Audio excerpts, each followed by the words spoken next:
Diqqat, 1971-gacha tug'ilganlar va ularning yaqinlari.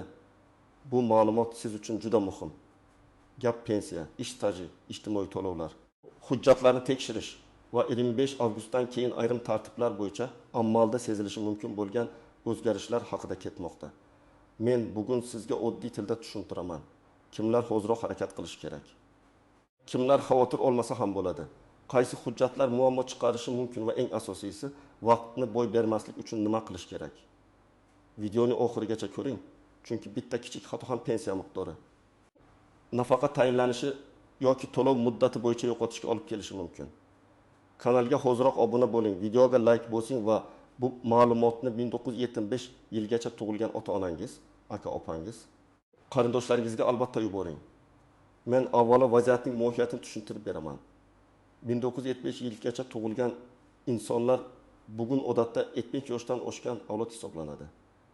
Bu yoshda odamning mehnat daftarchasi, ish staji, sug'urta badallari, eski korxonalardagi ish yozuvlari, harbiy xizmat, dekret davri, nogironlik boquvchisini yo'qotganlik, kam ta'minlanganlik yoki boshqa ijtimoiy holatlar pensiya va turli to'lovlar uchun juda katta ahamiyatga ega bo'ladi. Muammo shundaki, ko'pchilik men hali pensiyaga chiqmadim, vaqti kelganda ko'raman, hammasi ba'zida bordir deb o'ylaydi. Amalda esa eng ko'p muammolar aynan vaqtida tekshirilmagan hujjatlar sababli chiqadi. Oldin ko'p jarayonlar qog'oz hujjatlar orqali yuritilar edi. Masalan, odam 1998 yilda zavodga ishga kirgan, 1994 yilda boshqa joyga o'tgan, 2000 yilda korxona yopilgan, keyin bir muddat yakka tartibda ishlagan, undan keyin yana rasmiy ishga kirgan bo'lishi mumkin.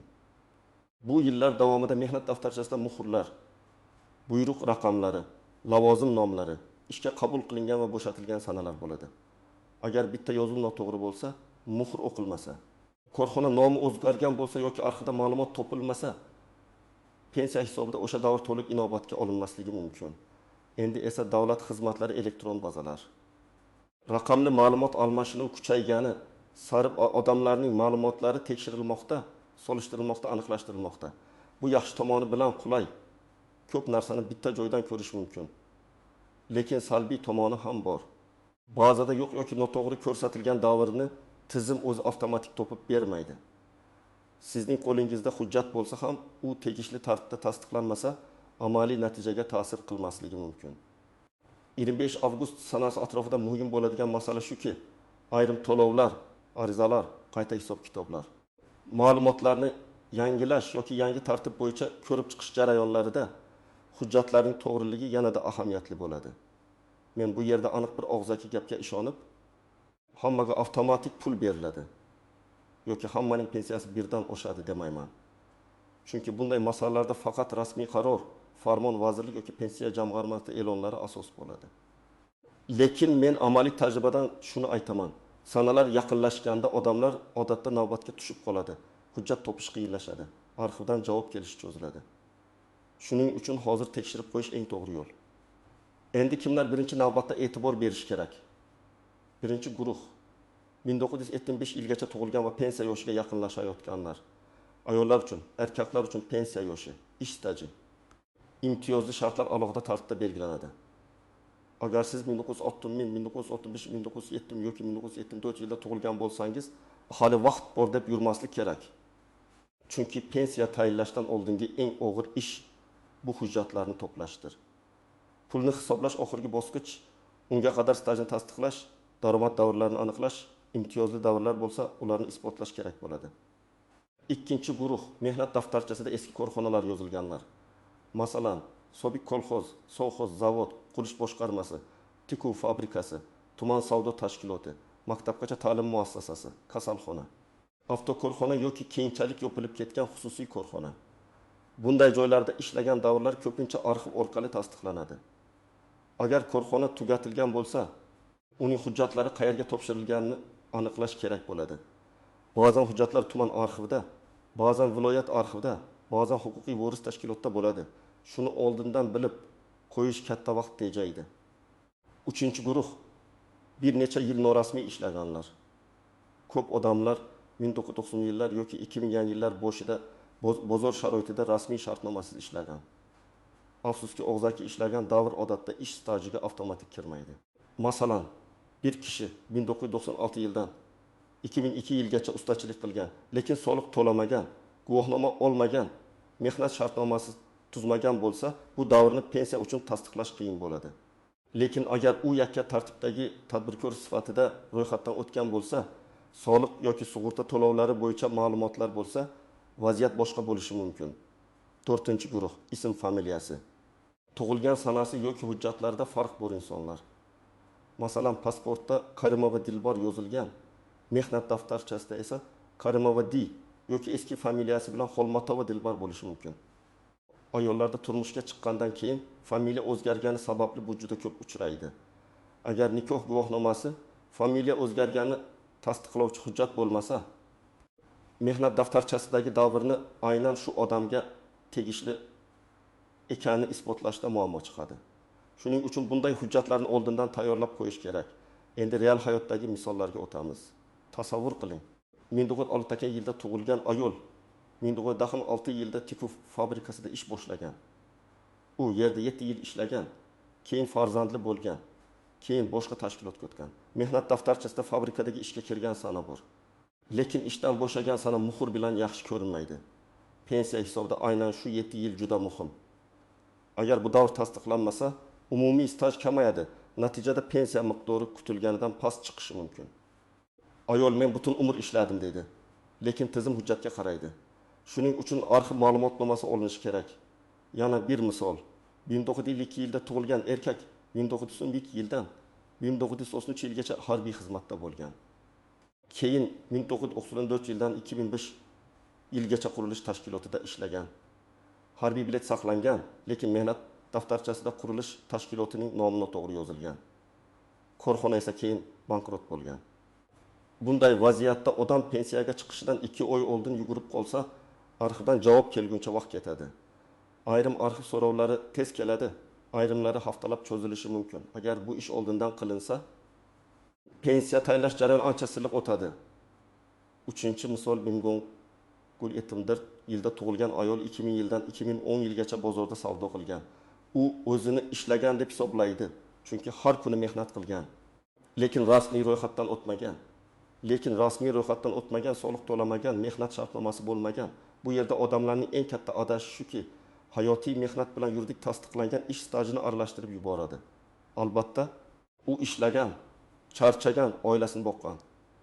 Lekin pensiya tizim hujjat va to'lov izlariga tayanadi.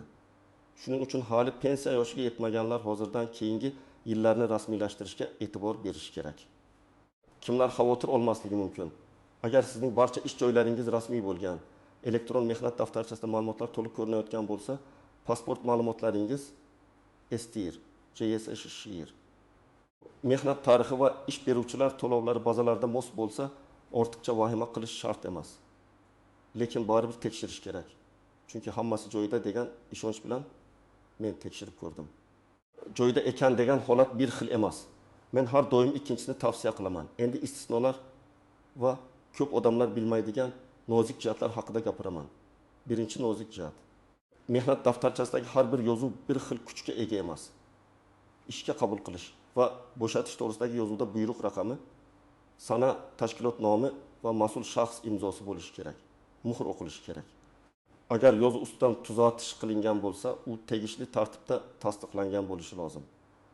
Oddiy qilib aytganda, shu joyda ishlaganman degan gap yetarli emas.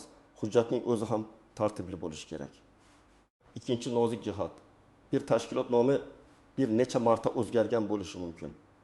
Masalan, oldin tuman maishiy xizmat kombinati bo'lgan, keyin maishiy xizmat aksiyadorlik jamiyati bo'lgan. Keyin boshqa nom bilan qayta ro'yxatdan o'tgan. Bunday paytda arxiv ma'lumotnomasida huquqiy vorislik yoki nom o'zgarishi ko'rsatilishi kerak bo'ladi. Aks holda pensiya organi bu bir xil tashkilot ekanini qanday bilamiz? Degan savolni qo'yishi mumkin. Uchinchi nozik jihat, daromad ma'lumotlari pensiya miqdoriga ta'sir qilishi mumkin. Ko'pchilik faqat stajni o'ylaydi, lekin ayrim hisob kitoblarda ish haqi, badallar, bazaviy miqdorlar. Tegishli davrlar ham rol o'ynaydi. Masalan, ikki odamning staji 3 yildan bo'lishi mumkin, lekin rasmiy ish haqi va to'lovlari farq qilgani uchun pensiya miqdori ham farq qiladi. Shuning uchun faqat necha yil ishladim emas. Qaysi yillarim rasmiy va qanday tasdiqlangan degan savol ham muhim. To'rtinchi nozik jihat. Farzand parvarishi davrlari harbiy xizmat, o'qish, nogironlik boquvchisini yo'qotganlik. Imtiyozli kasblar bo'yicha alohida tartiblar bo'lishi mumkin. Men buni umumiy aytyapman, chunki har bir holat alohida tekshiriladi. Masalan, kimdir zararli ishlab chiqarishda ishlagan bo'lishi mumkin. Kimdir tibbiyot yoki ta'lim sohasida uzluksiz ishlagan bo'lishi mumkin. Kimdir nogiron farzandni parvarish qilgan bo'lishi mumkin. Bunday holatlarda oddiy mehnat daftarchasidan tashqari qo'shimcha ma'lumotnomalar talab qilinadi. 5-nozik jihat. Bank kartasi va to'lov ma'lumotlari ham dolzarb. Pensiya yoki nafaqa tayinlangandan keyin pul qayerga tushadi? Bank kartangiz faolmi? Telefon raqamingiz o'zingizning nomingizdami? Pasportingiz yangilanganmi? Ayrim odamlar karta muddati tugaganini bilmaydi. Telefon raqami farzandining nomida bo'ladi. Pasport ma'lumoti eski bazada qoladi. Keyin to'lov kechiksa odam nega pul tushmadi deb yuradi. Aslida muammo hujjat mos kelmaganda bo'lishi mumkin. Endi amaliy qadamlarni aniq aytaman. Birinchi qadam, shaxsiy hujjatlarni tekshiring. Pasport yoki ID karta, JSSHIR, STIR, nikoh guvohnomasi, familiya o'zgargan bo'lsa tegishli hujjat, tug'ilganlik guvohnomasi nusxalari, farzandlar bo'yicha hujjatlar, harbiy bilet, nogironlik bo'yicha ma'lumotnoma bo'lsa, hammasini bir joyga to'plang. Hujjatlar yirtilgan, o'qilmaydigan yoki nomuvofiq bo'lsa, yangisini olish choralarini ko'ring. Ikkinchi qadam, mehnat daftarchasini boshdan oxirigacha ko'rib chiqing. Har bir ish joyi bo'yicha ishga kirgan sana, bo'shagan sana, tashkilot nomi, buyruq raqami, muhr bor yo'qligini tekshiring. Agar biror joyda sana tushunarsiz bo'lsa, muhr xira bo'lsa, tuzatish bo'lsa, darhol shu davr bo'yicha arxiv yoki sobiq ish beruvchidan ma'lumotnoma olishni boshlang. Buni pensiya yoshiga inoy bo'lganda emas, hozir qilish kerak. Uchinchi qadam, elektron ma'lumotlarni tekshiring. Yagona interaktiv davlat xizmatlari portali, tegishli davlat xizmatlari markazi yoki pensiya jamg'armasi bo'limi orqali o'zingiz haqingizdagi ma'lumotlar qanday ko'rinayotganini aniqlang. Agar elektron mehnat tarixida ayrim davrlar ko'rinmasa, bu darhol yo'qolgan degani emas, lekin aniqlashtirish kerak degani. Elektron bazadagi xato qog'oz hujjat bilan tuzatilishi mumkin, lekin buning uchun ariza va tasdiqlovchi hujjatlar kerak bo'ladi. 4-qadam. Arxiv so'rovini to'g'ri yozing. Arizada o'zingizning familiya, ism, otangizning ismi, tug'ilgan sana, ishlagan tashkilot nomi, taxminiy ish davri, lavozim, agar bilsangiz bo'lim yoki sex nomi. Mehnat daftarchasidagi yozuv ma'lumotlarini ko'rsating. Masalan, 1999 yil mart oyidan 1996 yil iyun oyigacha falon tashkilotda tikuvchi lavozimida ishlaganimni tasdiqlovchi ma'lumotnoma berishingizni so'rayman. Qanchalik aniq yozsangiz, arxiv kodini shunchalik tez topadi. 5-qadam, ish beruvchingiz bilan rasmiy munosabatni tekshiring. Hali ishlayotgan bo'lsangiz, ish joyingizdan mehnat shartnomasi, buyruqlar, lavozim, oylik, badallar bo'yicha ma'lumotlar to'g'ri yuritilayotganini so'rang. Odamlar ko'pincha ish haqi olayotgan bo'lsa bo'ldi deb o'ylaydi. Lekin ish haqi konvertda berilsa, rasmiy oylik juda past ko'rsatilsa yoki umuman shartnoma bo'lmasa, kelajakdagi pensiyaga ta'sir bo'lishi mumkin. Bugungi qulaylik ertangi yo'qotishga aylanmasligi kerak. 6-qadam. Davlat xizmatlari markaziga borishga tayyorlaning. U yerga borishdan oldin hujjatlaringizning asl nusxasi va oddiy nusxalarini tayyorlang. Telefoningizda hujjat rasmlarini saqlab qo'yish ham foydali. Lekin ko'pincha asl hujjat talab qilinadi. Navbatda vaqt yo'qotmaslik uchun qaysi xizmat kerakligini oldindan aniqlang. Pensiya bo'yicha maslahatmi, stajni aniqlashtirishmi, arxiv so'rovimi, ijtimoiy nafaqa bo'yicha arizami yoki bank ma'lumotlarini yangilashmi? 7-qadam, og'zaki javob bilan cheklanib qolmang.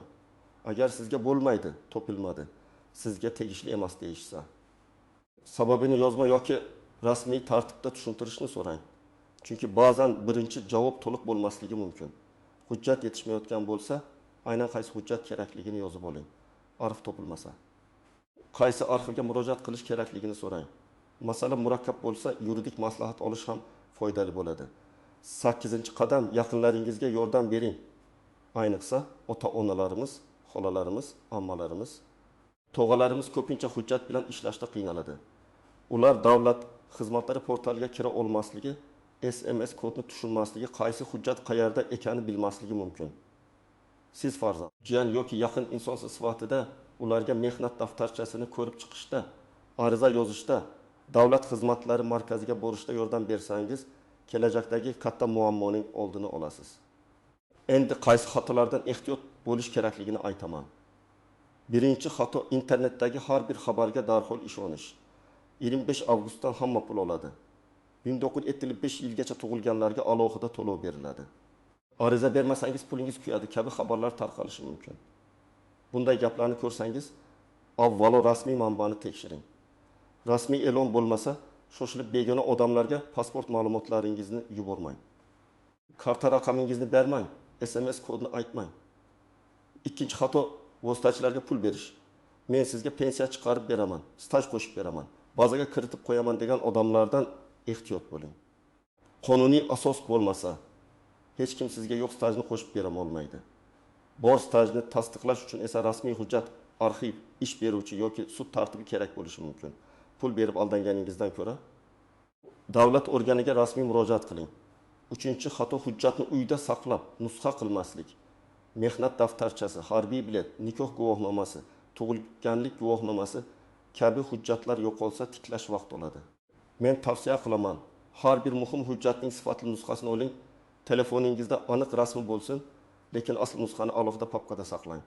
Hujjat ustiga keraksiz yozuv yozmang. Laminatsiya qilishdan oldin bu hujjatga ruxsat bor yo'qligini tekshiring. 4-xato. Faqat pensiya yoshiga yetganda harakat qilish. Aslida 1975 yilgacha tug'ilganlar uchun hozir eng muhim ish tayyorgarlikdir. Kimdir bugun pensiyaga chiqmaydi, lekin 5 yoki 7 yildan keyin chiqadi. Shu davrda hujjatlarni tartibga keltirish, rasmiy ishni davom ettirish, yetishmayotgan ma'lumotnomalarni olish, elektron bazani tekshirish mumkin. Vaqt borligida qilingan ish arzonroq, osonroq va asabni kamroq yeydi. Men alohida ta'kidlayman, agar siz 1905 yilgacha tug'ilgan bo'lsangiz, bu xabarni vahima deb emas, signal deb qabul qiling. Signal nimani anglatadi? O'zingizning huquqlaringizni tekshiring, hujjatlaringizni tartibga soling, rasmiy manbalarni kuzating, yaqinlaringizni ogohlantiring. Davlat tizimlari raqamlashtirilayotgan bir paytda har bir insonning shaxsiy ma'lumotlari to'g'ri bo'lishi juda muhim. Bitta harf xatosi, bitta sana xatosi, bitta yo'qolgan muhr ba'zan oylar davomida yugurishga sabab bo'ladi.